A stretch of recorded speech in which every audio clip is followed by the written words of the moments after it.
يعني ممكن اعترض شويه على صفقه اخطاي ومحمد، او مش فاكر اسمه ايه الراجل التاني اللي بيلعب في نص الملعب ده، لعيب واعد زي ما بيقولوا عليه. ولكن الاهلي مش فاهم قصه الشراكه اللي مع نادي انبي وايمن الشريع، وراجل بيتكلم بيقول لك سواء قاعد او بيلعب او اعاره انا كده كده مستفيد منه بفلوس. هل يعني مش عارف يعني هل ده صح ولا غلط؟ هل الشراكه دي ايه اللي هيعود على النادي الاهلي فيها؟ يعني انت النهارده لما تيجي تبيع، انا سامع ان في نسبه بيع 40%، وده رقم كبير، يعني رقم كبير على اللي انت دفعته في الاثنين. يعني ناس بتقول 70 مليون في الاثنين، ناس بتقول 80 في المليون في الاثنين.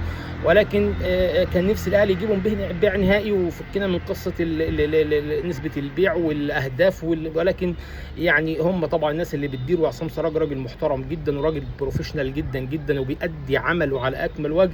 وشفنا سلاسه كبيره جدا في الصفقات، يعني الصفقه اللي كان بيتقال عليها الراجل كان بيدخل ويخلصها ويريح دماغه. فالنادي الاهلي ماشي السنه دي، شايفين ان الاهلي ماشي على التراك المظبوط، شايفين عبد الموت الراجل اكيد هنشوفه في الماتشات اللي جايه، اكيد هنشوفها في ماتش برشلونه، وبعد كده هيبدا الدوري الممتاز زي ما احنا شايفين.